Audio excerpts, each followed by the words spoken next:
The Metal Rainbow, the Quonset Hut Story. Part 1, The Jungle. Scene 1, Arrival in Hell. The landing craft hit the beach at 0547 hours, and Chief Petty Officer Marcus Webb felt the impact rattle through his teeth. Around him, 32 men of the 54th Naval Construction Battalion, the Seabees, gripped their rifles and tool belts with white knuckles as the ramp dropped with a hydraulic screech. What greeted them wasn't the orderly supply depot they'd been promised. It was chaos incarnulated in mud and blood. Guadalcanal, October 1943. Webb stepped off the ramp and immediately sank to his ankles in black volcanic mud that seemed to have the consistency of half-set concrete and the smell of rotting vegetation mixed with cordite. The humidity hit him like a physical blow, a wet blanket thrown over his face in a sauna. Within seconds, sweat poured down his back, soaking through his utility uniform. His glasses fogged instantly. "Jesus Christ," muttered Petty Officer Second Class Tommy Kowalski beside him, a stocky Polish kid from Chicago who'd been a steelworker before the war. They said this was secured territory. Secured was relative. Yes, the Marines had taken the island months ago in some of the bloodiest fighting of the Pacific Campaign. But taken didn't mean safe. It didn't mean comfortable. It didn't mean that Japanese bombers didn't still visit nearly every night, or that artillery shells didn't occasionally whistle in from hidden positions in the hills, or that snipers didn't pick off the unwary. And it certainly didn't mean the island had been tamed. Webb surveyed the beachhead. Palm trees, those that still stood, were shredded by shrapnel, their fronds hanging in tatters. Craters pockmarked the black sand. The remains of a burned-out Japanese Zero lay half-buried 50 yards up the beach, its rising sun emblem still visible through the carbon scoring. Equipment was scattered everywhere, crates of ammunition, fuel drums, medical supplies still in their waterproof wrapping, all sitting in standing water or sinking slowly into the omnipresent mud. Chief Webb. A Marine lieutenant was jogging toward them, his uniform so mud-caked it was impossible to tell what color it had originally been. He looked about 19, with the exhausted, thousand-yard stare Webb had seen on too many faces already. "Thank God you're here. I'm Lieutenant Morrison.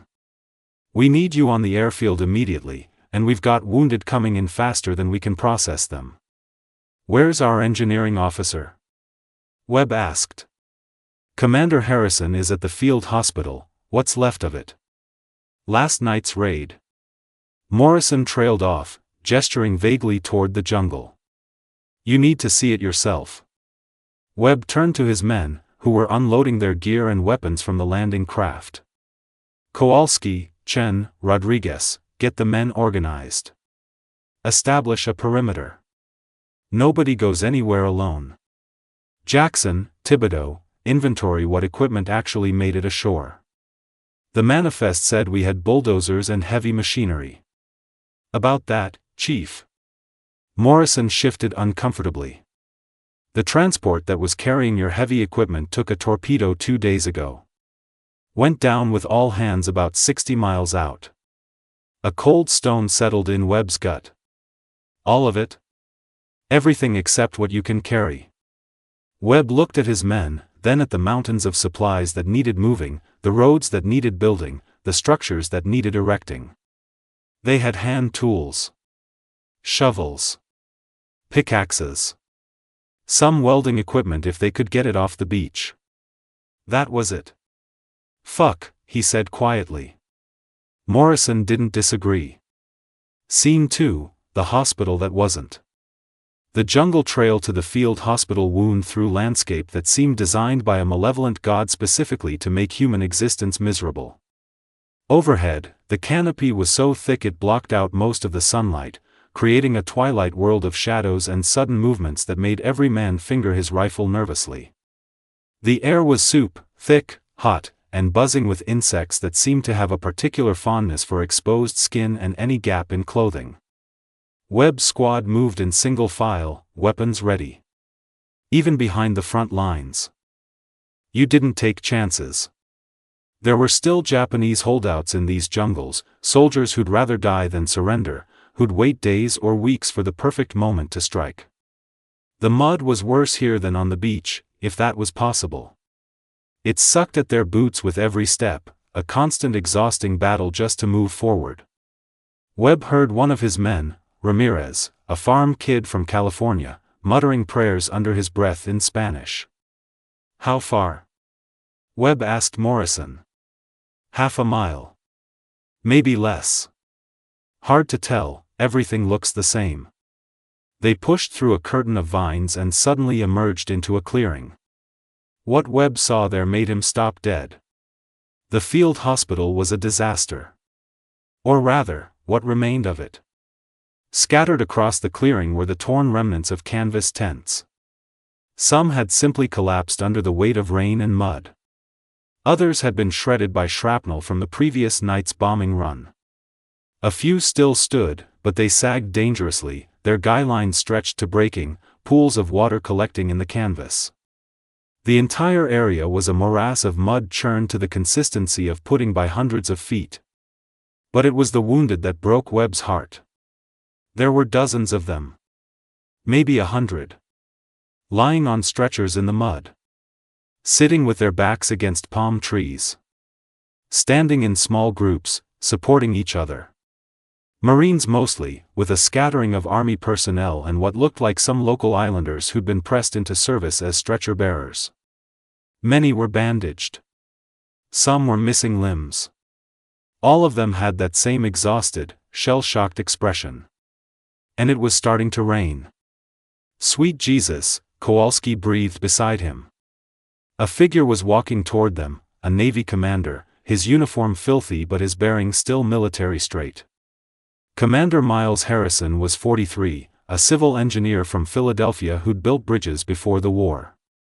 He'd been Webb's commanding officer for 8 months, and Webb had never seen him look this worn down. "Webb. Thank God." Harrison's handshake was firm but brief. "We need miracles, Chief. Plural. And we need them yesterday." "Sir, what happened?" Harrison gestured around the clearing. "What happened?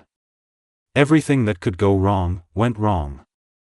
We got hit 2 nights ago, 6 bombers, came in low under the radar. Lost 8 men, including Dr. Paulson. Shrapnel shredded half our tents. Last night, tropical storm, worst rain I've seen in months. The tents that survived the bombing didn't survive the weather. Canvas rots in this humidity. Guy lines snap. Stakes pull out of this goddamn mud. We've got critical cases lying in standing water, Chief. I've got a surgeon performing operations under a tarp strung between 2 trees. This morning I had to choose which patients to move under cover first because we don't have enough dry space for everyone." Webb could hear the barely controlled fury in Harrison's voice, not anger at Webb, but at the situation, at the enemy, at the universe itself for putting wounded men in such conditions. "Where are the Quonsets, sir?" Webb asked. The manifest said. "Bottom of the ocean with your bulldozers," Harrison cut him off. "We had 12 Quonset huts promised. Would have solved everything. Instead, we've got this." He kicked at the mud, and his boot disappeared to the ankle. "I'm losing patients, Webb. Not to their wounds, those we can treat. I'm losing them to infection, to exposure, to pure goddamn misery. Yesterday I had a Marine die from gangrene because we couldn't keep his bandages dry." Webb was quiet for a moment, watching a team of corpsmen try to erect a fresh tent in the mud. They'd get it halfway up, then a stake would pull loose, and the whole thing would collapse again. It was Sisyphean. "There's more," Harrison continued, his voice dropping. "Weather report says there's a typhoon building east of here. Could hit us in 36 hours, maybe less. If we don't have solid shelter by then." He didn't finish the sentence. He didn't need to. "Options, sir? Limited. The Navy promised us prefab buildings 2 months ago. Still waiting. The Army has some spare tents, but they're in the same condition as ours. The local vegetation won't work, everything either rots or burns or gets blown away or is full of insects. I've got engineers looking at bamboo construction, but it won't be ready in time. Harrison rubbed his face with both hands. I need you to perform a miracle, Chief. Find me shelter for 150 men. Make it weatherproof, bomb-proof if possible, and get it done before that storm hits. Webb looked around the clearing again. Wounded men sitting in the mud. Corpsmen working under tarps. Flies everywhere, drawn by blood and infection. The smell of antiseptic mixing with rot and vegetation. I'll figure something out, sir, he heard himself say. Harrison clapped him on the shoulder. I know you will. That's why I asked for you specifically. Your service record says you built half of Brooklyn before the war. Brooklyn had cranes, sir. And concrete. And buildings that didn't try to kill you. Well, now you get to prove how good you really are. Harrison started to walk away, then paused. Oh, and Webb? The colonel wants a status briefing at 1800 hours. Be prepared to tell him how you're going to house a field hospital with no materials, no equipment, and no time. No pressure, then. None at all. Harrison's smile was grim. Welcome to Guadalcanal, Chief. Welcome to paradise. Scene 3, The Inventory of Despair. Webb gathered his senior petty officers in the shade of a relatively intact tent, shade being relative, since the temperature was still north of 95 degrees and the humidity made it feel like breathing through a wet sponge. All right, gentlemen, Webb began, spreading a mud-stained map on an ammunition crate that served as a makeshift table. Let's see what we're working with. Jackson, you did the inventory? Petty Officer First Class Daniel Jackson was a methodical black man from Detroit, a carpenter by trade who built 2/3 of the colored section before the war made everyone equal in the mud. He consulted a notebook that was already swelling from humidity. It's not good, Chief. We've got hand tools, shovels, picks, axes, saws.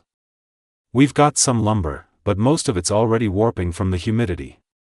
We've got tent canvas and rope, but you've seen how well that's working. We've got welding equipment, but no generator powerful enough to run it consistently. We've got nails, screws, basic fasteners.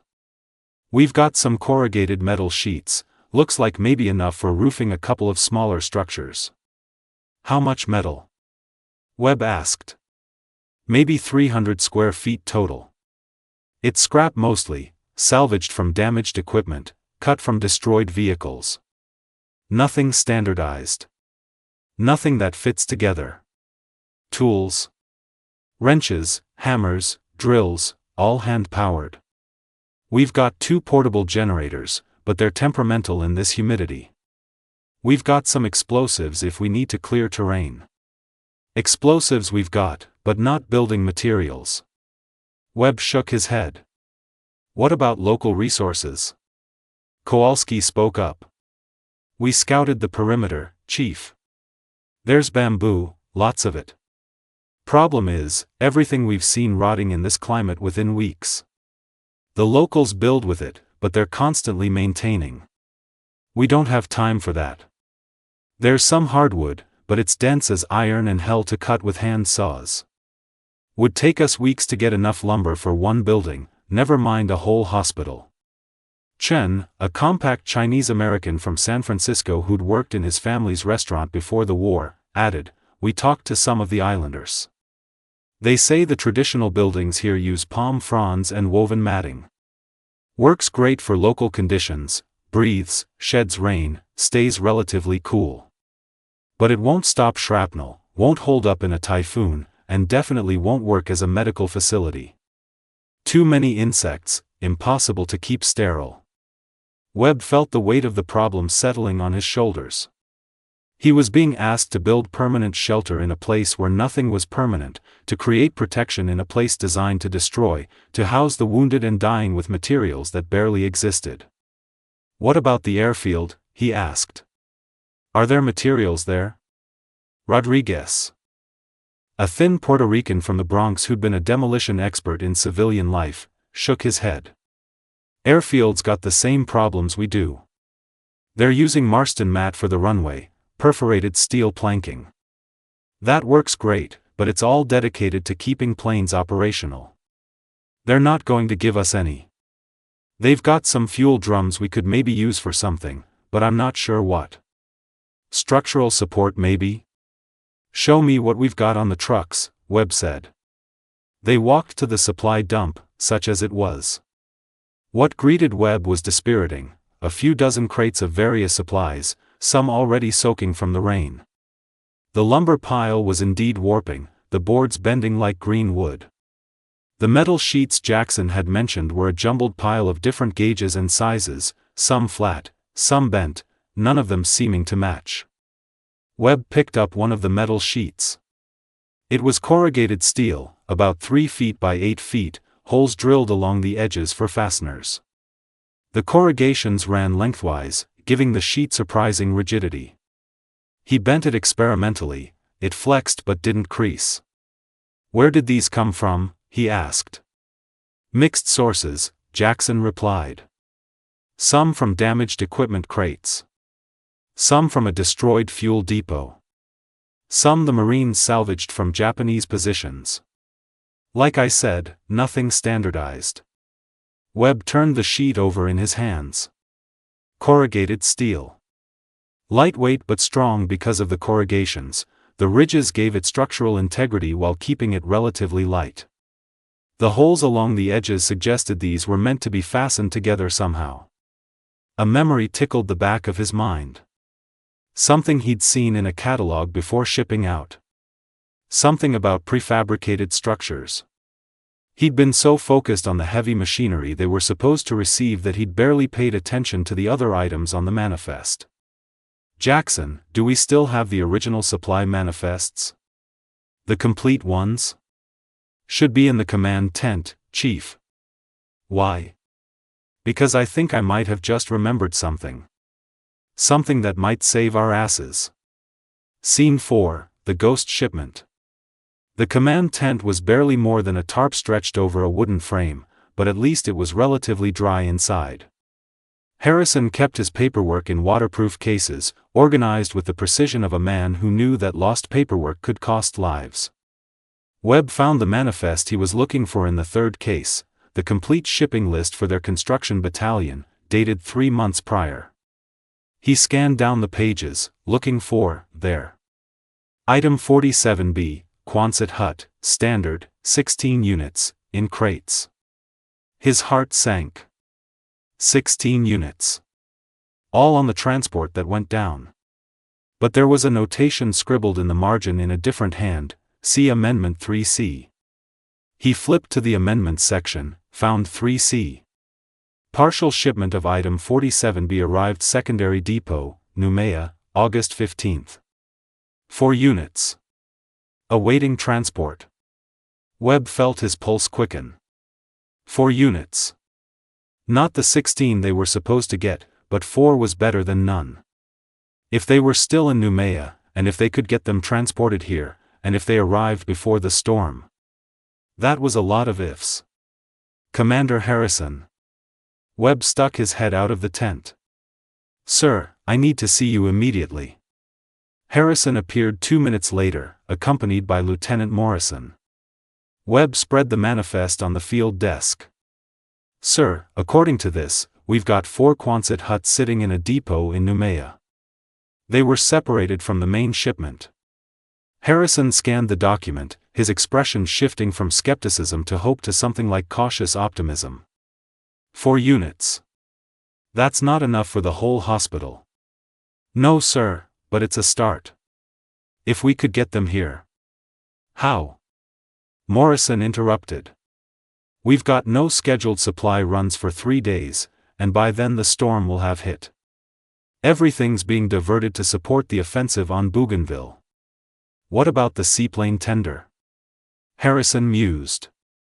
The USS Barnegat is in the area. She's been running supplies between the islands. That's a fighting ship, sir, not a cargo transport. She's got cargo capacity. And her captain owes me a favor. Harrison's eyes had taken on a calculating look. 2 months ago I designed emergency repairs for his catapult system when the Navy engineers said it couldn't be done. Kept his planes in the air. He told me if I ever needed anything. It's worth a try, sir, Webb said. Harrison was already moving toward the radio tent. Get your men ready, Chief. If those huts are coming, I want you prepared to assemble them the second they hit the beach. Morrison, dig up everything we have on Quonset Hut construction. Manuals, diagrams, anything. Webb, do you know anything about these structures? I've seen pictures, sir. Never assembled one. Then you're about to learn. And fast.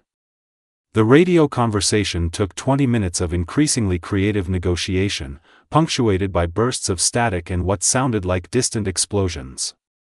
Webb stood outside the radio tent, watching the sky darken to the east.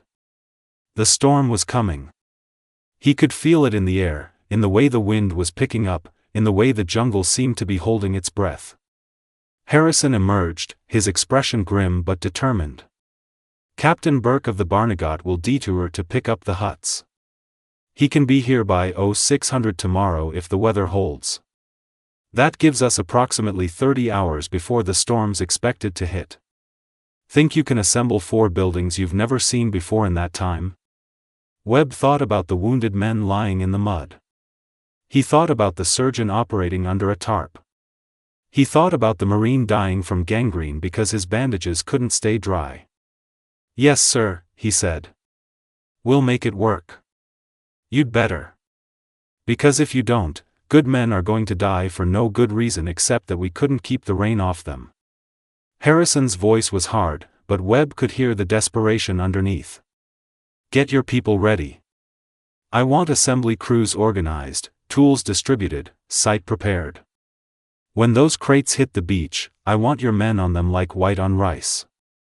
Aye, sir. Webb gathered his petty officers and started making lists. They'd need site preparation, level ground, cleared of vegetation, with drainage. They'd need tools organized and ready. They'd need teams assigned, assembly crew, logistics crew, site preparation crew. They'd need lighting for night work because there was no way they'd finish in daylight hours alone. Most of all, they'd need to figure out how to assemble structures they'd never seen, with no heavy equipment, in a jungle that was actively trying to kill them, before a typhoon arrived. No pressure. Scene 5, The Long Night. That night, Webb couldn't sleep. He lay in his tent, canvas, naturally, already beginning to sag, and listened to the symphony of the jungle. Insects buzzed and clicked. Somewhere, a bird made a sound like a rusty gate hinge. In the distance, artillery rumbled, possibly American, possibly Japanese, impossible to tell. He pulled out a flashlight and the technical manual Morrison had found. Quonset Hut, Assembly and Maintenance Instructions, Bureau of Yards and Docks, 1941. The manual was surprisingly thin for something that was supposed to explain how to build an entire building. Webb began to read. The Quonset Hut, he learned, had been developed at Quonset Point Naval Air Station in Rhode Island in 1941, based on British Nissen huts from World War I. The design was brilliantly simple, a semicircular arch of corrugated steel, forming both walls and roof in one continuous curve. No complex joints. No intricate framing. Just curved steel panels bolted together. The genius was in the shape. The arch distributed weight evenly along its curve, making it incredibly strong for its weight. Wind would flow over it rather than catching flat surfaces. Rain would run off naturally. And the corrugated steel provided rigidity while remaining light enough to be transported in sections. A standard hut was 16 feet wide by 36 feet long, providing 576 square feet of interior space. The parts came in numbered sections, designed to be assembled by 6 men with basic tools in about a day. Foundation could be wood, concrete, or even compacted earth. End walls were typically wood framing with doors and windows. Webb studied the assembly diagrams. First, you laid foundation plates, steel channels that the arch ribs would attach to. Then you erected the arch ribs themselves, curved steel members that formed the skeleton. Then you attached the corrugated steel panels to the ribs, overlapping them shingle-style to shed water. Finally, you built end walls with doors and windows. Simple. Almost elegant in its simplicity. But the manual was written assuming certain things: level ground, mechanical lifting equipment, trained crews, proper tools. They'd have none of those advantages. They'd be assembling in mud, by hand, with crews who'd never seen these structures before, racing against a clock and a storm. Webb made notes in the margins of the manual. Potential problems. Solutions. Contingencies. By the time he finished, the paper was covered in his cramped handwriting. He must have dozed off because he jerked awake to someone shaking his shoulder. Kowalski's face was illuminated by a flashlight from below, making him look like a Halloween mask. "Chief, you need to see this."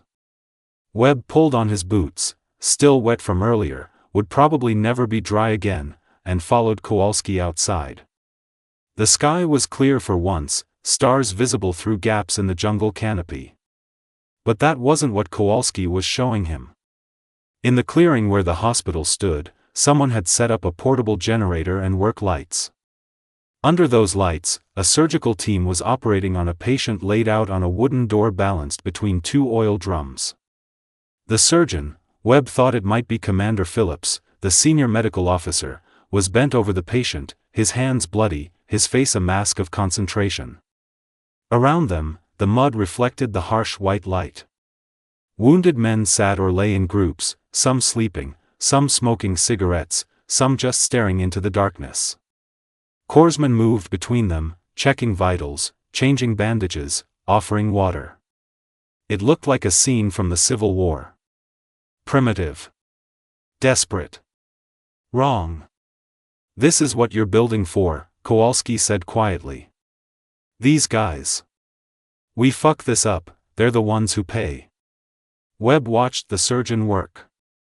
Watched a corpsman hold a flashlight to supplement the work lights when shadows fell wrong. Watched another corpsman chase away flies with a palm frond. "We're not going to fuck it up," Webb said, and he was surprised by the certainty in his own voice. "Get some sleep, Tommy. Tomorrow's going to be a long day." "They're all long days, Chief." "Yeah, but tomorrow's going to be special." Back in his tent, Webb couldn't sleep again. He kept running through the assembly process in his mind, visualizing each step, anticipating problems. The ground would be soft, they'd need to stabilize the foundations somehow. The steel would be slippery from rain, they'd need to be careful handling the panels. The arch ribs would be heavy, they'd need enough men to lift them safely. Around 0300 hours, he gave up on sleep and went to check on the site preparation crew. Rodriguez had them working by lamplight, clearing a section of jungle that would become the building site. They'd already marked out where the 4 huts would go, spacing them to provide maximum coverage while leaving room for foot traffic between them. "How's it going?" Webb asked. Rodriguez looked up from where he was supervising the digging of drainage ditches. "Slow but steady, Chief. Ground soft as pudding. We're laying gravel in the foundation trenches to give us something solid. Had to pull it from the airfield perimeter, they weren't happy, but Commander Harrison pulled rank." "How much longer?" "Another 3 hours for all 4 sites. Maybe 4. Depends on whether this rain holds off." Rodriguez glanced at the sky. "Storm's coming, Chief. You can feel it." Webb could.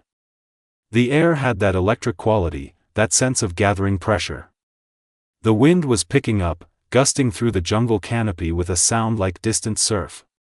"Keep at it," Webb said. "I want those sites ready when the sun comes up." "They will be." Webb made his rounds, checking on each crew. The tool preparation team had organized everything into kits, one kit per hut, containing all the wrenches, screwdrivers, hammers, and fasteners they'd need. The assembly teams were awake despite the hour, studying the technical manual by flashlight, memorizing the process. The logistics crew had cleared a path from the beach to the building site, laying down wooden planks over the worst mud. Everyone was tired. Everyone was working anyway. At 0530 hours, as false dawn began to lighten the eastern sky, someone shouted from the beach. "Ship! Seaplane tender coming in." Webb ran.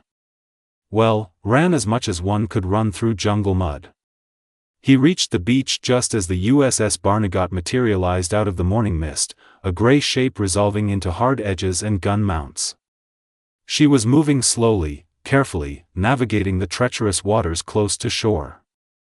A motor launch was already in the water, loaded with wooden crates. Each crate was stenciled with Quonset Hut, handle with care, and various military identification numbers. Captain Burke himself came ashore in the second launch, a compact man with iron-gray hair and a face like carved mahogany. He found Commander Harrison and they exchanged salutes. 4 huts, as promised, Burke said. Plus some extras I thought you might need. We raided our own stores, generator, fuel, medical supplies. Figure you need them more than we do. You're a lifesaver, Mark, Harrison said, shaking his hand. Save your thanks until after the storm. You've got maybe 24 hours, Miles. Maybe less. The typhoon's tracking faster than predicted. Webb's heart sank. 24 hours instead of 30. They just lost 6 hours of work time. But there was no time to complain. The crates were coming ashore, and every minute counted. All right. Webb bellowed to his crews. Assembly teams, to your stations. Logistics, start moving these crates. I want the first hut's components on site in 15 minutes. Move, move, move. The Seabees swarmed the beach like their namesake insects, organized chaos that somehow had purpose and direction. Crates were pried open, contents inventoried, components loaded onto makeshift sleds and hauled toward the building site. Webb stood over the first opened crate and felt his breath catch. The components were beautiful. Each piece of corrugated steel was perfectly formed, the corrugations running straight and true. The arch ribs were curved precisely, pre-drilled with holes for bolts. Foundation plates, purlins, fasteners, everything was there, everything was labeled, everything fit together like the world's deadliest jigsaw puzzle. Okay, Webb said to himself. Okay, we can do this. He turned to find his entire command watching him, waiting for orders. 32 men, exhausted before they'd even started, facing an impossible task in impossible conditions with impossible stakes. Webb pulled out his notes, oriented himself to the site map Rodriguez had prepared. Listen up, he shouted. We're going to build 4 hospitals today, and we're going to do it before that storm hits. Team 1, you're on the southeast hut with me. Team 2, northeast with Kowalski. Team 3, southwest with Chen. Team 4, northwest with Rodriguez. Jackson, you're floating between teams, troubleshooting.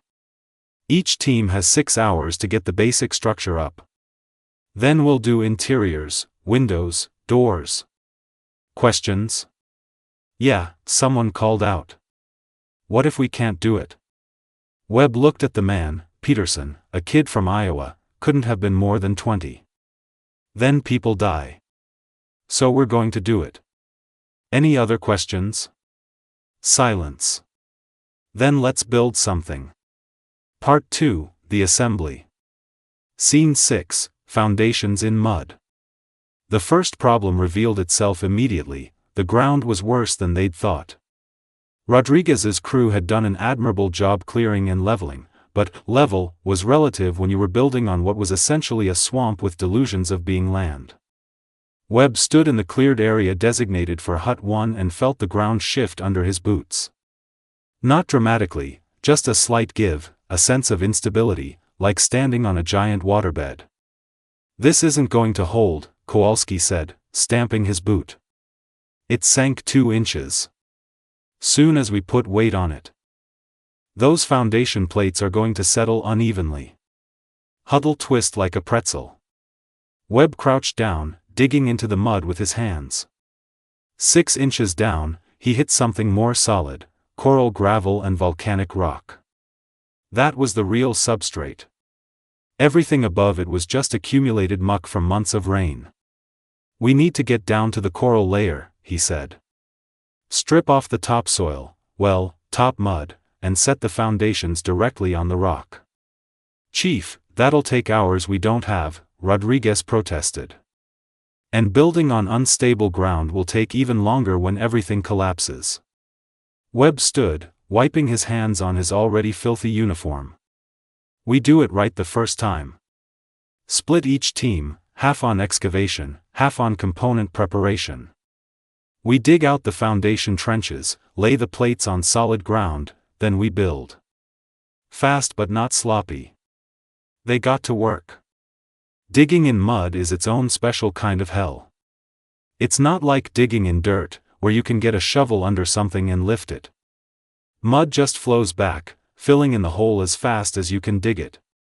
It took Webb's team 30 minutes to develop an effective technique. One man would dig while 2 others would scoop out the excavated mud with buckets, running it away from the work site so it didn't just flow back in. The work was exhausting. Within minutes, everyone was coated in black mud up to their elbows, their knees splattered across their faces. The humid air made every breath feel like drowning. Sweat poured off them, immediately absorbed by the moisture-saturated atmosphere.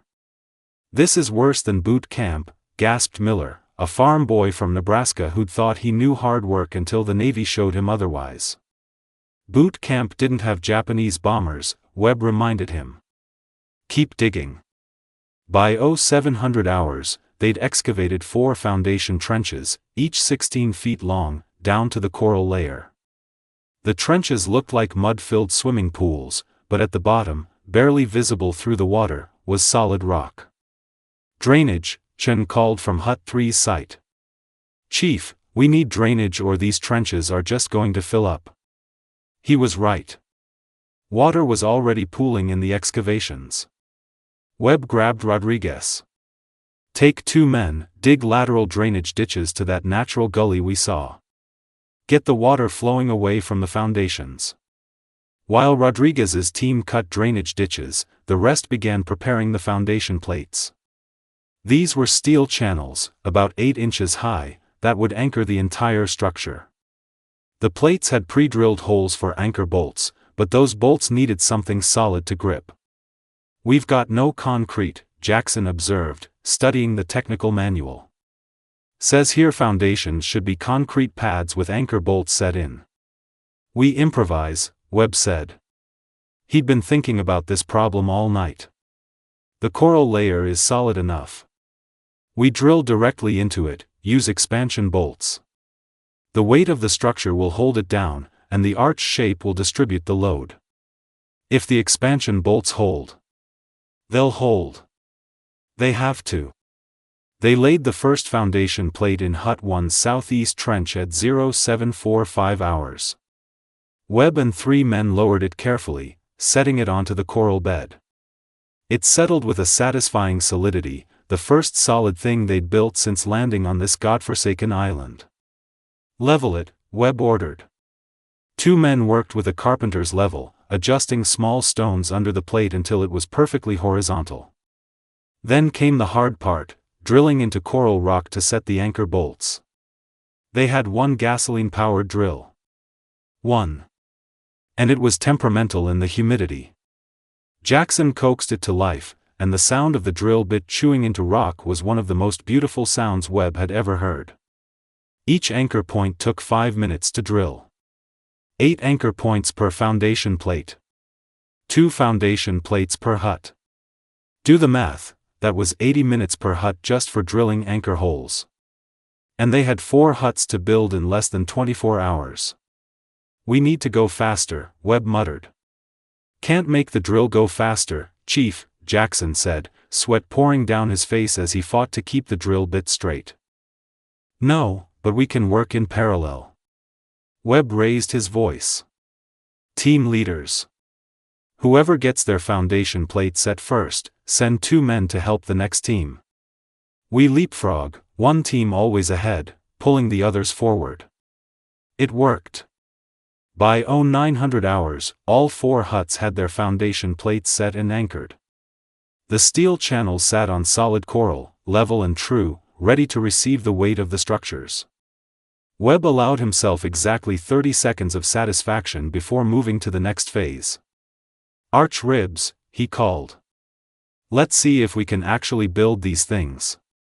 Scene 7, Raising the Skeleton. The arch ribs were the heart of the Quonset Hut design, and they were heavy. Each rib was a curved piece of heavy-gauge steel, formed into a perfect semicircle with a 16-foot span. They came in sections that bolted together, but even the retrites continuous sections were unwieldy, 40 pounds each, awkward to handle, with sharp edges that could slice through careless hands. Webb gathered Team 1 around the first set of rib sections laid out on relatively dry ground. The pieces gleamed dully in the overcast morning light, water beading on the steel surface. Okay, here's how this works according to the manual, Webb said, flipping through the waterlogged pages. We assemble each complete rib on the ground first. Each rib is made of 4 sections that bolt together. Then we raise the complete rib and bolt it to the foundation plates. We need 1 rib every 4 feet along the length of the building. That's 9 ribs total per hut. How many men to lift 1 rib? Kowalski asked. Manual says 4. But that's assuming good conditions and healthy men. Webb looked at his exhausted crew. We'll use 6. 3 on each side. We lift together, walk it vertical, then bolt it down before we move to the next one. What about bracing? Chen called from his position at Hut 3. These things are going to want to fall over until we get the panels on. Good point. We'll use rope guy lines, stake them out temporarily. Once we get 3 ribs up, we can start adding purlins between them, those horizontal supports. That'll stabilize everything. They started with the first rib. Assembling it on the ground was straightforward. The sections had flanges that overlapped, pre-drilled holes that lined up perfectly. Peterson and Miller worked the bolt gun while Webb held the sections aligned. The bolts were 3/4 inch, with lock washers to prevent vibration from loosening them. 10 minutes later, they had a complete arch rib, a perfect semicircle of steel lying in the mud like a fallen rainbow. All right, Webb said, assigning positions. Miller, Kowalski, Davis on the left side. Peterson, Thibodeau, me on the right. We lift on 3. Keep it balanced. Don't rush. If someone loses grip, we set it down, we don't try to save it. Crushed fingers won't help anybody. Ready? They gripped the steel. Webb could feel the cold metal through his work gloves, slick with condensation. 1, 2, 3. They lifted. The rib came up smoothly at first, rising from the ground like a breaching whale. The curve of it was beautiful, elegant, the kind of pure functional design that makes engineers weep. When it reached about 45 degrees, Webb felt the balance shift. Keep it coming. Walk your hands down. Keep it steady. The rib swung vertical. For one terrifying moment, Webb thought it would overbalance and crash down on the other side, but they caught it, held it, muscles straining. Hold. Jackson, get those base bolts started. Jackson darted in, threading bolts through the holes in the rib's base flange and the foundation plate beneath. He got 4 bolts finger-tight, enough to hold the weight. Guy lines. Webb gasped. His shoulders were on fire. 2 more men rushed in with ropes, tying them to the top of the arch and running them out at angles, staking them into the ground. The rib swayed slightly but held. Everyone clear. Let it settle. They stepped back. The arch rib stood alone, a perfect half-circle reaching 14 feet into the air, its ends firmly bolted to the foundation plates. It looked impossibly delicate, like it should topple at any moment. But the arch shape held it stable. "Holy shit," breathed Miller. "It's actually standing." "One down," Webb said, already moving to the next rib sections. 8 more to go. And then 3 more huts after that. "Move." They fell into a rhythm. "Assemble on the ground, bolt the sections, lift with 6 men, stabilize with guy lines, secure to the foundation." By 10:30 hours, Hut 1 had 5 ribs standing, looking like the skeleton of some enormous beast. The other teams were making progress too. Webb could see Chen's crew at Hut 3 raising their second rib. Rodriguez at Hut 4 was still assembling his first, but his crew was moving methodically, no wasted motion. Kowalski's team at Hut 2 was ahead of everyone. They already had 6 ribs up and were starting to install purlins, the horizontal steel members that connected the ribs and gave the structure lateral strength. "How are you moving so fast?" Webb called over. "Kowalski used to work high steel in Chicago," someone shouted back. "He knows how to coordinate lifts." Webb filed that information away. After this, Kowalski was going to train everyone else in his techniques. By 11:45 hours, Hut 1 had all 9 ribs standing. The skeleton of the building was complete, a tunnel of curved steel arches marching into the distance, geometric and precise against the chaotic jungle background. With the purlins installed between the ribs, the structure suddenly looked solid, purposeful, like it meant to stay. 15 minutes for water and food, Webb announced. "Then we start paneling." The men collapsed in the shade of a palm tree, gulping water from canteens, wolfing down K-rations. Webb used the break to survey the progress across all 4 sites. Hut 1, ribs complete, ready for panels.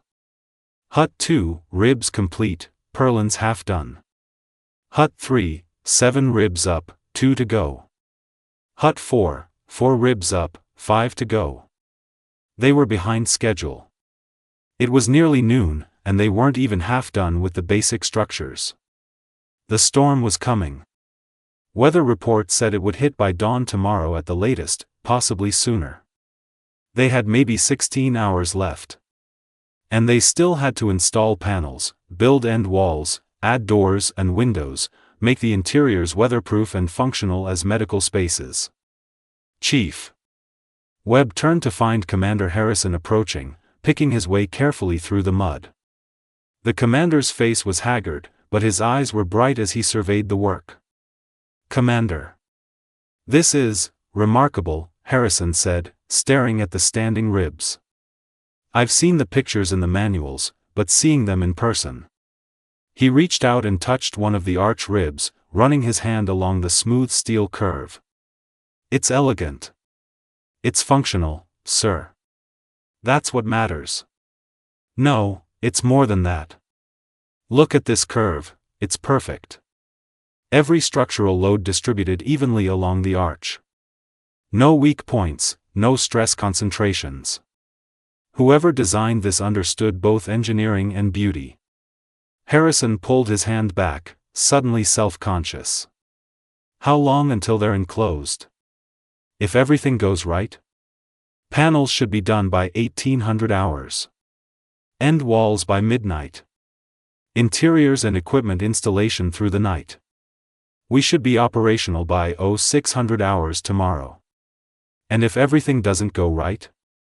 Webb looked at the darkening sky to the east. "Then we work faster, sir." Harrison nodded slowly. "The wounded are getting worse.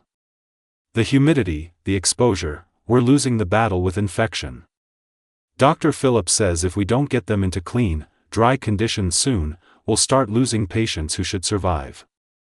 Not could survive, should survive. That's different." "Understood, sir. I'll leave you to it." "But Webb? Whatever you need, men, materials, authority to requisition anything on this island, you have it. If some colonel complains that you stole his lumber, send him to me. Thank you, sir. Harrison started to leave, then paused. When this is over, I'm recommending you for a commendation. This is above and beyond. Just doing the job, sir. No, Chief. This is more than that. This is. Harrison gestured at the rising structures. This is building civilization in the middle of hell.